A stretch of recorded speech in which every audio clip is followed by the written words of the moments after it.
E tiwi I te rā ina nahi e whātau ki muri I uru tomotia te rohe o ngai Tuhoe e ngā pirihimana I raro I te whakapai whakatuatea. Te kaumā-waru ngā tāngata I mauheretia I tauara. Engari I naia nei ko te whare pāremata kē tērā e ngā uewe ana I ngā hua. Me te aha, hei tā te pūrongo a tahuri tūmoana, e hara ko te whakatuatea te iho o te whawhai I naia nei. Engari ko te tika kē.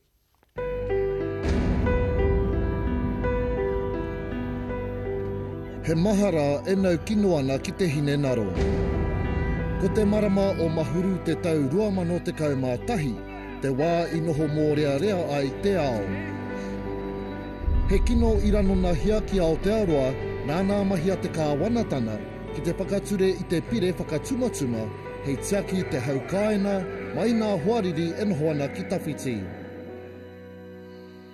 Engari e harako e Al-Qaeda te ikamata o tēnei te ture whakatumatuma. Ko te huna tuatahi I rono I te nau o tēnei pire a te kāwanatana, loko nei tonu, he huina tanata e mōhio tiana, mo a rātau mahi wero I te kāwanatana. I te tekau mārima o whirina a nuku ki te whārua o roa toki kei te mānuka tūtahi, tutu ai te wehi, engari e harana te huna whakatumatuma, engari nāna prihimana tonu I kōkiri. I tapaina ko Operation 8, ko tōna kaupapa, he mauhere I te huna, e whakapai tiana mo te waihana mahi whakatumatuma. Aha koa hipa te whātau, ka hore tonu e rā whakapai kia tūturu noa. I think everybody's anxious and impatient for the police to complete their prosecution.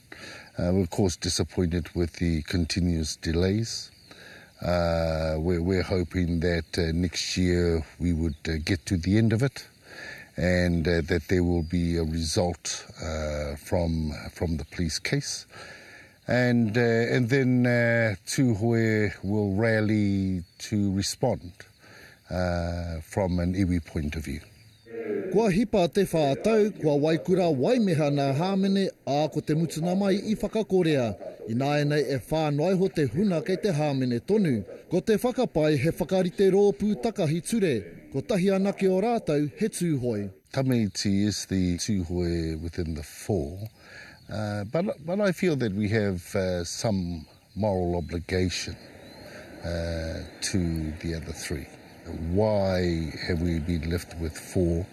I guess that the police now consider that they have finally identified the key four, the ringleaders, if you like. Kei te ranirua ana I Tuhoe ki te take I urupūru kaumai nā prihimana, me tā rātau kore e whakapono ki nā ture whakahaere.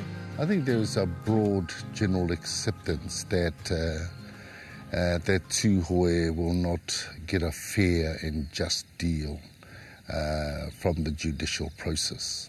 While 13 people have been discharged, but more or less they've been found guilty already. So while they're free of prosecution, they have already been prosecuted, really. And suspicion that somehow they've got away with something is really quite vibrant. So I think justice left this place a long time ago.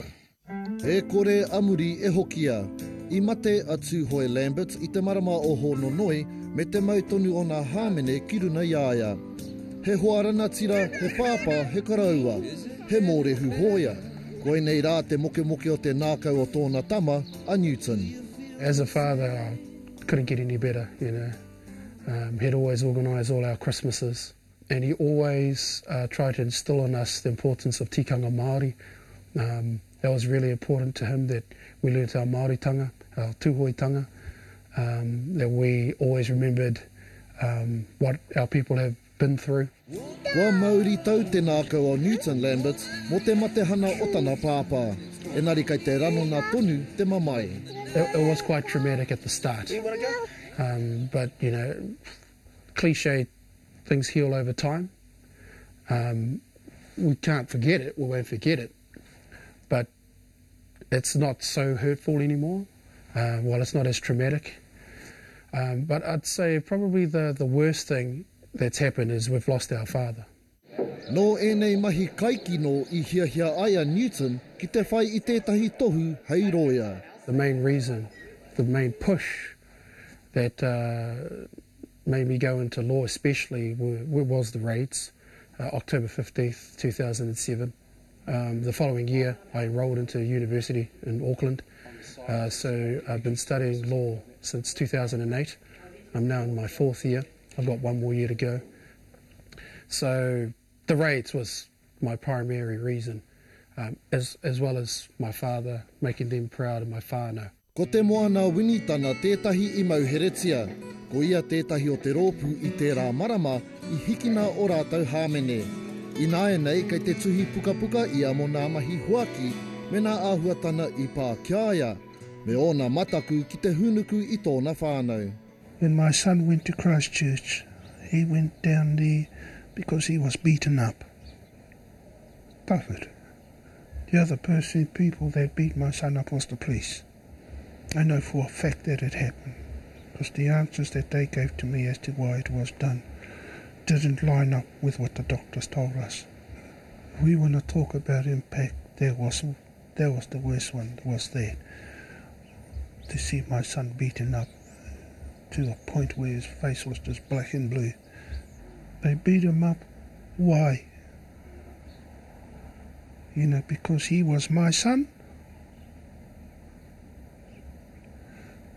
Or was it because he was Tuhoe?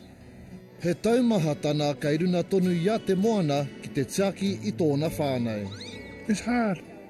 It's hard because as a papa I was meant to be the one setting the foundation for them into the future. With this hara, this taniwha that jumped onto my back, it made that doubly hard because e tamaka te pakeke haere ahau. And my tamariki, they are adults, but they are still young, and they're going to carry my hara with them. Ko te pūkaha o te moana ko tōna wāhi mahi ara ki te whare wānana o Raukawa. He tauira kua puta, kua whiwhi hoki I tōna tohu pairua o nā mahi ahuna tikana. He kaupapa e whakaakonia ana e ia I ētahi wā. One of the things that we have to do is not only talk about the kaupapa that guides us here at Te Wānanga o Raukawa, but give expression, give active expression to that. And as Te Moana was one of our students, the relationship there didn't end just because he was in trouble somewhere else. We were quite aware that we would come under the microscope possibly in some way, but the integrity of Te Wānanga o Raukawa and our belief in Te Moana was such that it wasn't an issue. Hei tā te moana ko te wā tuatahi I tūtaki ia ki te māpū nei I rō ko tike, me tana miharo na te aha ia I uru ai ki tēnei raru. This whole process has been going for 4 years, and as far as I'm concerned, it was a wasted time, wasted money. It brought about a divisive train of actions that took place after that. So I wasn't happy. You know, it happened, the charges were dropped, life carries on. Mō Newton Lambert me ana whakamua te titiro, enari mehe huarahi tā poko poko. It's sad that my father has passed away at this time, before his name was cleared. Working with his lawyer, Kahunguru, we're going to look towards clearing his name and clearing the name of our people, Tuhoe, to make sure that people don't perceive us as we have been portrayed.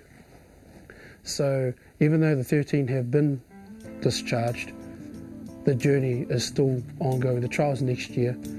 So I'll be there supporting, and I know my father will be watching. So yeah, it's still an ongoing journey for us. Nā, ko ngā hāmene e iri tonu ana ki runga I te toko whā e toi ana, ka whakakaku atu ki mua I te kōti teitei o tāmaki makaurau, hei te huetangaru a te rātau.